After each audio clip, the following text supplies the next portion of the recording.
CME family, this is your brother, Alexander Gabriel Bantu. I'm here to talk about the day that's coming up on February 14th. We would all know it as Valentine's Day. It was always called Lupercalia by the Greeks. Okay. We always have to understand that we are doomed to repeat past and our future if we do not realize that we are replaying history with the wrong understanding of the way of the other nations. That's why the Bible says, "Let no man deceive you. You and there is nothing new under the sun." Okay, so there's nothing new under the sun, as in, no matter what we celebrate, all the holidays that we celebrate, guys, is under a certain time of the month, which always corresponds to a certain Greek god or from another pantheon of different gods that are not ours.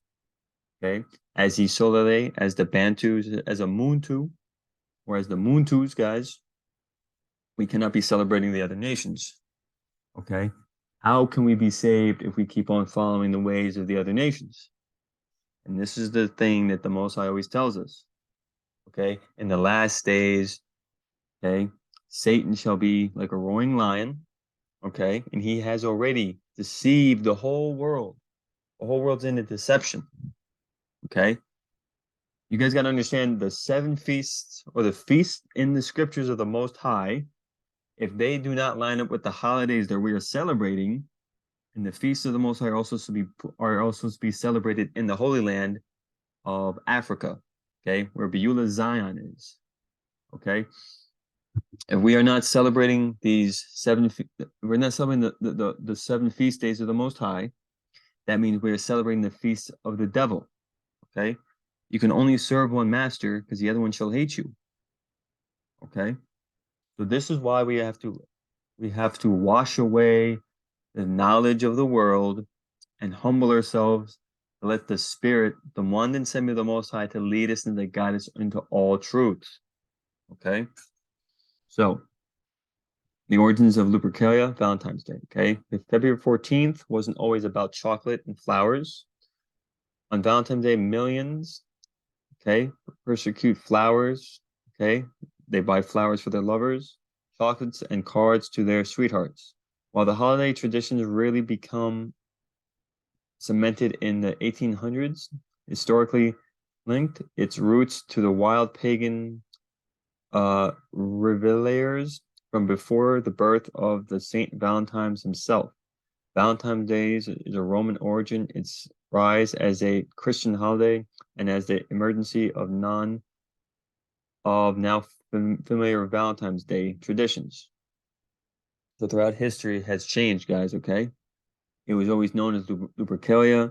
Then, when the creation of Christianity through the Roman Catholic Church, through the Emperor Caesar, Augustus, and through different Roman empires, when they were conquering the lands and all the European nations around there, they kept telling them, "You guys can keep your pagan feasts and holidays. We'll just mix it into what we do.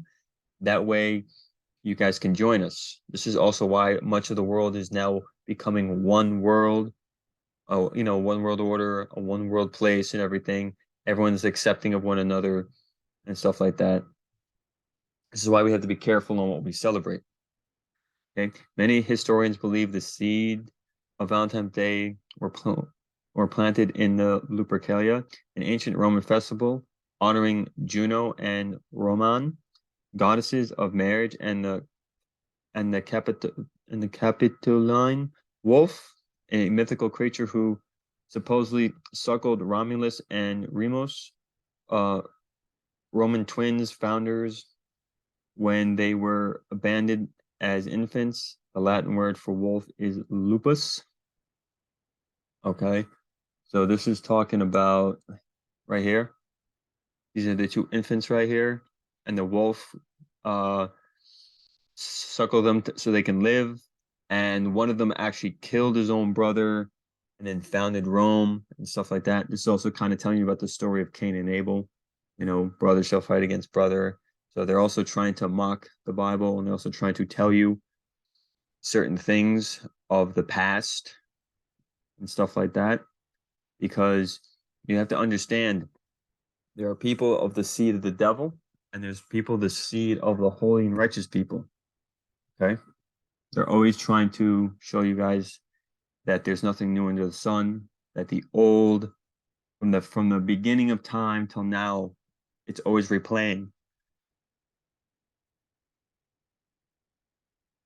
But let's go back to this Valentine's Day. So dating back at least to the 6th century BC, Lupercalia was a sexually charged and violent rite involving the sacrifices of dogs and male goats as a sign of virility.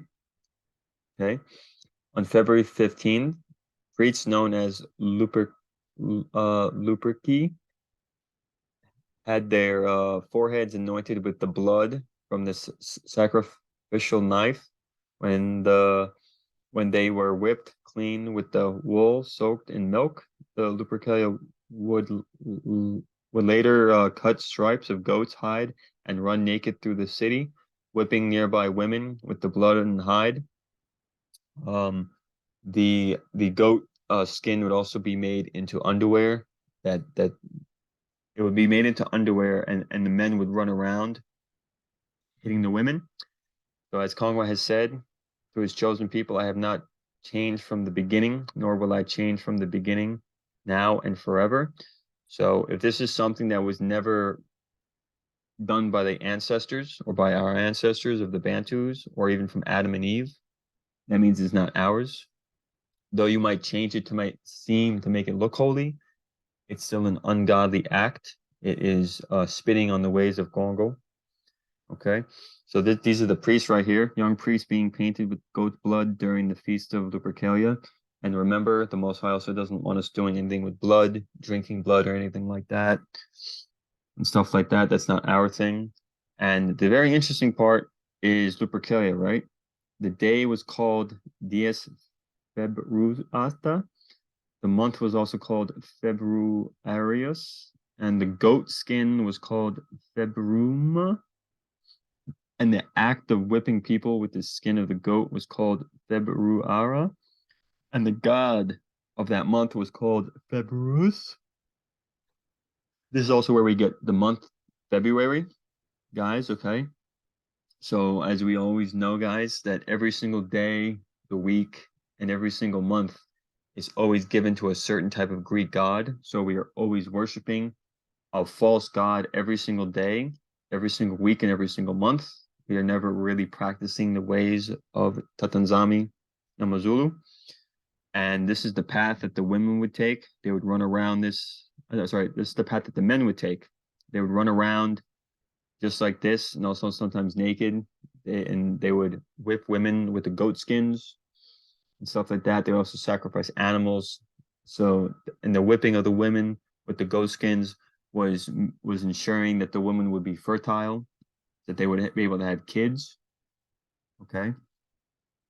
And if you guys remember during the time of Christmas, I know that Nabi Yahya Mikamasa he did an episode about Christmas, and this is also when they would sacrifice their children. Okay. So if you do the math, okay, by February almost to Christmas, this is when they would have newborns available for their sacrifices during Christmas. Okay, so you guys can see that they're always doing certain festivals to set up for other festivals so that they can give to their gods what they want, which is most of the time blood sacrifices, children and stuff like that. Okay. So many women of rank also purposely get in their way, and like children at the school, okay, present their hand to be struck. Plutarch wrote in his life of Caesar, the belief is that the pregnant will thus be helped in delivery, and the barren to be pregnant.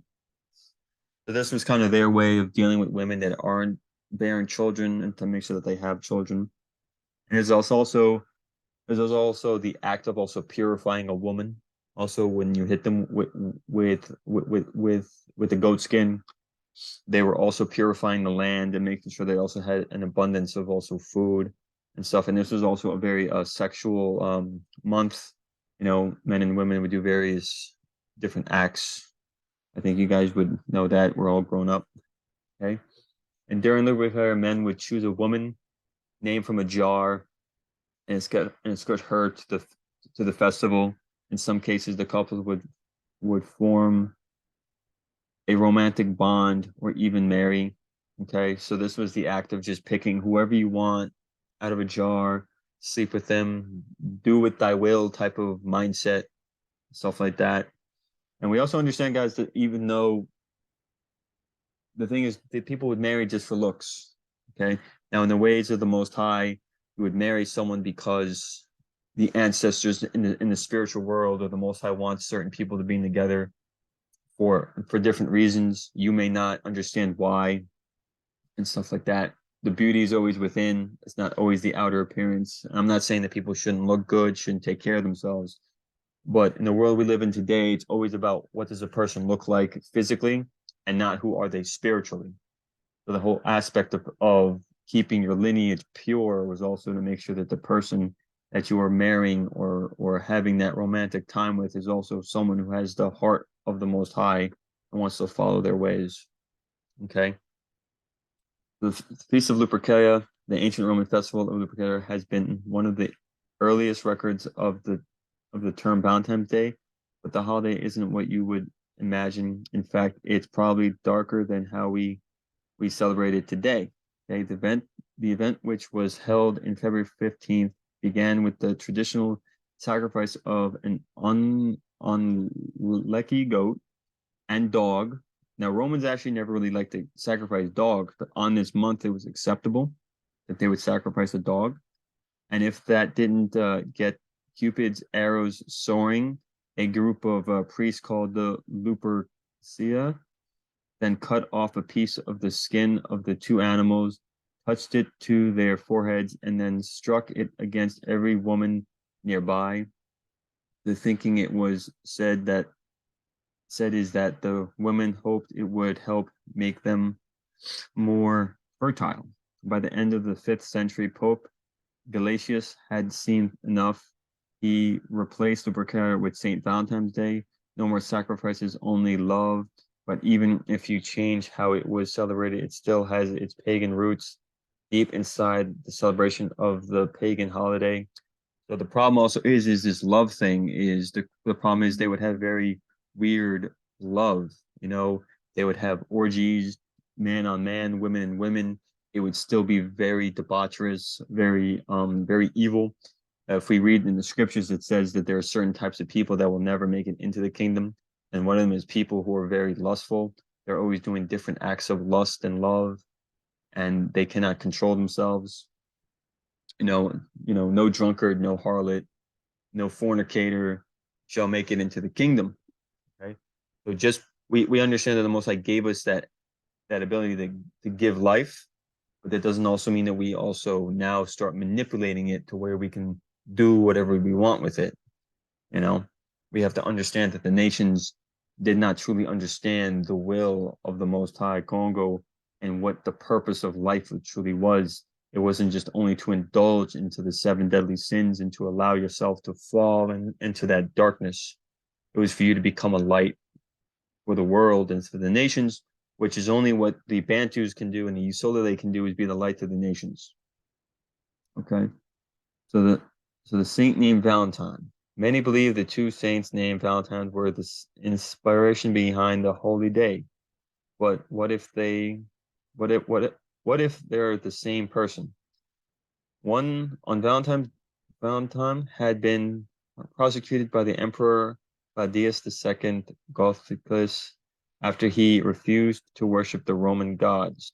While in prison, he signed a letter that said, "From your Valentine," to a woman he alleged healed from blindness. Many have said the holiday could be inspired by his kindness and love. Around the same time, a priest named Saint Valentine of Tournai went against the emperor's orders and security and secretly married young swooning couples because the Romans had a certain way that they had to allow people to get married, which is to the god Saturn. Okay. and he was doing it a different way. Emperor Gothicus, however, believed unmarried men made better soldiers, nothing to love, less to lose. Gothicus executed him on February 14th, around 269 AD. History says since he died from the sin of arranging marriages, his death is remembered as the day of love. The rise of gifts. Okay. So one thing for certain, Valentine's Day is $1 billion business. The National Retail Federation established that the U.S. consumers will spend about 27.4 billion for the holiday. One of the first greeting cards to make the day was made way back in the 16th century. It included the now iconic question, will you be my Valentine? Okay, so you guys can see once again, it becomes a business, okay? We have to understand that when it comes to the Most High, when it comes to his holy days and feast days, it's not about money. It's not about making business. It's about giving honor and glory to Tatanzambi and what he has given to us. It's also time that we understand our purpose within the universe and what we are meant to do for him, what he has done for us, and everything like that. So the world has really manipulated the reality that we are somehow worshiping something that's not going to save us, which is a lot of these holidays. Okay, you look into all of these holidays, it's always worshiping the Greek gods, never truly worshiping the Most High himself. Okay. So the world's oldest Valentine's Day card, the earliest surviving romantic Valentine's Mrs. also has French origins. It was written by Charles, Duke of Orleans, while he was imprisoned in the Tower of London after being captured by the English during the Battle of Agincourt in 1415. Written to his wife, Bona of Armageddon. The love poem repeats phrases using Valentine as a term of endearment several times. So Valentine's Day cards, they were also used to woo a woman, to ask for favor, to have marriage and stuff like that as well. Everyone knows that the Valentine's Day evolved from the martyrdom of Saint Valentine's, right? Well, not exactly. The real origins of this celebration have a deeper, more ancient and pagan link, which has nothing to do with love and romance. In ancient Greek, the period around the middle of February celebrated the Helios Gamos scattered marriage of the deities Heru and Zeus. Not to be outdone, the Romans had Lupercalia, a fertile festival in honor of the goddess wolf Lupa, and Lupercus, the god of the wolves and shepherds, which was observed around the 13th to 15th century of February each year. Other parts of Italy celebrated Juno Februari, a monthly long festival dedicated to Juno, the goddess of marriage. When the Holy Roman Empire adopted Catholicism as its official religion in 313 AD, many of the Pseudan converted pagans contribute to celebrating Lupercalia, the Helios, Gamos, and Juno Februari in secret. To combat this, in 496 AD, Pope Gelasius established St. Valentine's Day as a kind of compromise. So he compromised paganism and the way that the Romans did it, and they allowed both parties to combine their both beliefs into one belief, and you practice what you want, but we'll celebrate the same thing, but in different ways. But this is still not in the Bible.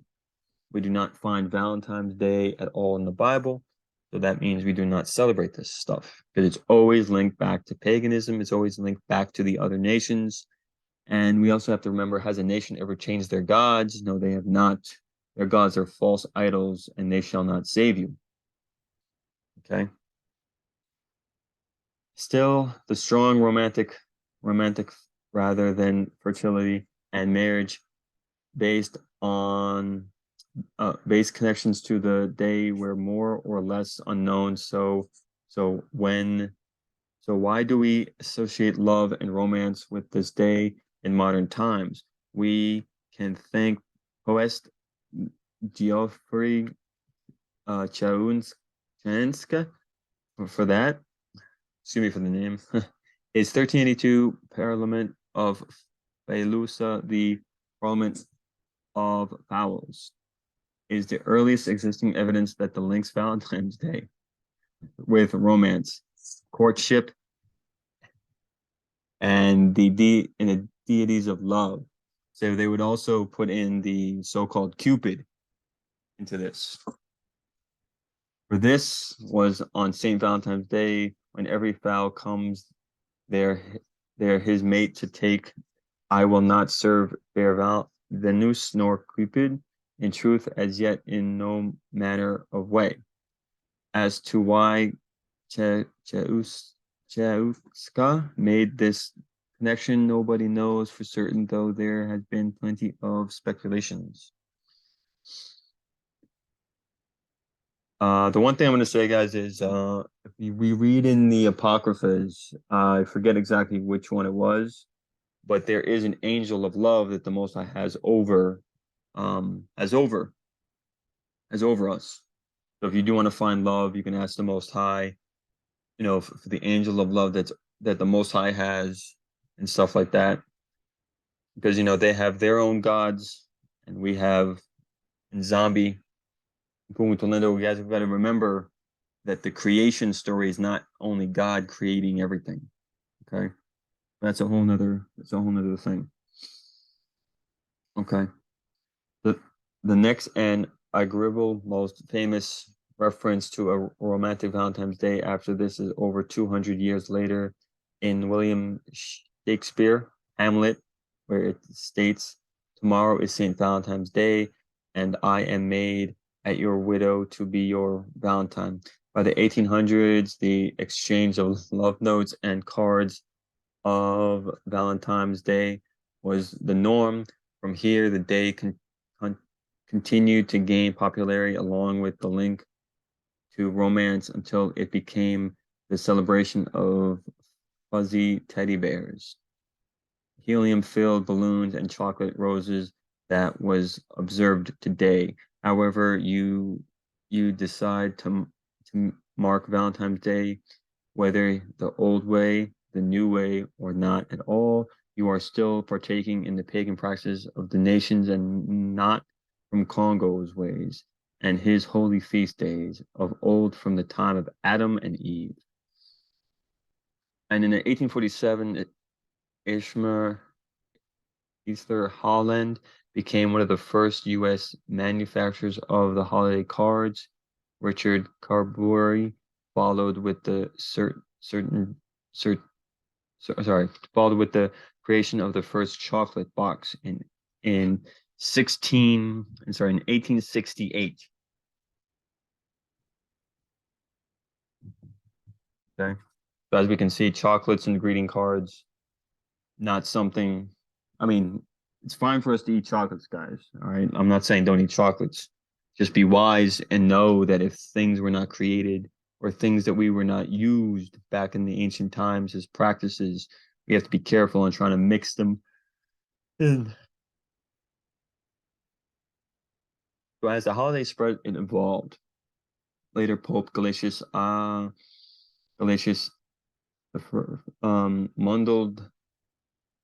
things in the 5th century by combining St. Valentine's Day with Lupercalia to expel the pagan rituals. But the festival was more of a theoretical interpretation of what it had once been.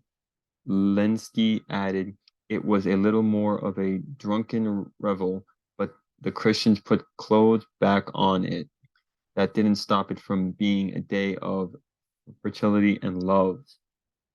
Around the same time, the the Normans celebrated Galatians Day. Galatians meant love of women. That was likely confused with St. Valentine's Day at some point, in part because they sound alike. All right, let's not be like King Solomon, guys, and have many, many wives, all right? All right, chocolates. We all love chocolates, guys, all right? So, the salt, how chocolate became a sweet but not so innocent censor to Valentine's Day. Now, as the years went on, the holiday grew sweeter. Okay, Chauska and Shakespeare romanticized it in their work, and it gained popularity throughout Britain and the rest of Europe. Handmade paper cards became the tokens du jour in the Middle Ages. Eventually, the traditions made its way to the New World. The Industrial Revolution unshredded in factories made cards in the 19th century, and in 1913, Hallmark cards of Kansas City, MO, began mass producing Valentine's cards. February has not been the same since. Now, if you guys have ever eaten real chocolate, or I think it's pronounced as cacao, it's very bitter. Okay, very bitter. But when you eat chocolates today, it's very sweet and people like it. But real chocolate's really bitter. Chocolate's also very good for you. It's really helpful for you. But you eat the real 100% coca chocolate. It's real 100% chocolate. It's really nice and bitter. It's really good for your body. Okay. So how we celebrate now today, the holiday is a big business, but the commercializing has spoiled the day for many. Helen Fisher, a sociologist at Rutgers University, said we have only ourselves to blame. Okay. This is true, guys. Okay. Mankind is creates and destroys. Okay. When we read in the beginning of the books, in the beginning of Genesis, guys, it said, I have given you guys dominion over the earth. Okay. So we can do good or evil to this earth, and there's repercussions to what we do. Okay. We cannot blame so-called God for all the trouble that we have on this earth. We can only blame ourselves for not walking in the righteous path. Okay. This isn't a commandment performance, she said. If people didn't want to buy Hallmark cards, they would not be bought, and Hallmark would go out of business. But people love to party and make any excuse to have a party to also partake in their lusts of the flesh and not of the spirit of Congo. And so the celebration of Valentine's Day goes on in varied ways. Many will break the bank buying jewelry, flowers for their beloved. Some will celebrate in SAD. So some people will be sad, you know. That's Singles Awareness Day, where dining alone and bringing on self, you know, gifted chocolates, while others will find a way to make peace with singlehood in a society that went everyone to partake up. So the whole world wants you to partake in Valentine's Day. If you have someone, if you don't have someone, no, the whole thing is, guys, you also have got to remember you're also giving your energy. When you partake in a lot of these holidays, guys, you are giving the energy to that God that you are not knowingly giving your energy to. Okay. We are not giving back our energy back to the Most High and thanking Him for giving us life. Okay? Every single day is a day that is given by Tatanzami Yamazulu. Okay. So let's all understand this. Okay. This foolish world is still partaking in the Greek ways of life, sadly, and not in the customs of Congo at all. In the Greek Roman culture, they had bars, brothels, the arena of the gladiators, playing fashion by a king who ruled over them. If one person can prove me wrong, okay, that everything the ancient civilizations have done, okay, we aren't doing or have done at all, okay, today already, just with a new look to it. I will stop teaching. But I already know that's a lie, guys. Okay. I'm not going to stop teaching because I already know no one person can tell me that everything that we do is not from the ancient pagans or from the Greeks or from the ancient Babylonians, okay, from the ancient Phoenicians and Canaanites, okay. But we also know that will not happen at all because we are all repeating history with a new face. And if we do not change our ways, Congo will remove all evil away from this earth, and we will have to go again into slavery because we do not want to drop the pagan ways of the devil. Okay? I hope people will truly do understand that if we do not stop partaking and walking in the ways of these pagans and keep allowing the cycle of ignorance to keep pursuing, I don't think people understand the days of Noah and the flood. He only chose one family, okay? I mean, if the Most High wants to do that again, okay, if Congo wants to do that again, he will do that. He will destroy everyone and say, I will start anew again. The Most High is very patient, okay? It took him 1,000 years then to finally show his anger during the times of the flood, okay? 1,000 years. None of us can be that patient for 1,000 years, okay? But let's all walk away from these pagan holidays. Let's all go back to the ancient practices of our ancestors, like Yaya Kempavita, Yaya Simon Toko, Yaya Kimbango, okay, Yaya Padi, okay. It's it's amazing, guys. Okay. We have to humble ourselves to know that we have learned many lies, okay? Like the parable with the new wine and the old wine, okay? The old wine is the old knowledge of the world. The old knowledge of the world is what the pagans have taught us, thinking that this is the righteous path. But what it has given to us, okay? You are not truly free. Like Massa has said in the assembly yesterday, to truly be free is to truly be connected to the universe. The universe and you are one, and the universe listens to you. Okay? And you can do whatever you want in righteousness. We are not free in this world. To unfree ourselves, we have to walk away from all these pagan holidays. Look into every single holiday of this earth, and you will see attaching to it is some sort of God from another nation that is not ours. All right, brothers and sisters. May you all be blessed. May we all walk in holiness and righteousness. May Tatanzami Mazuli be with us all. May we all be strengthened by his spirit and by his ways. Name of Saku and Panzu Zingu, it is done. The Most High always looks at us as his people. Okay? May we walk in love, guys. Love is the fulfillment of the law. I'm your brother, Alex Gabriel Arbantu. I'm out of here. Congo will reign, everyone. Ingeta.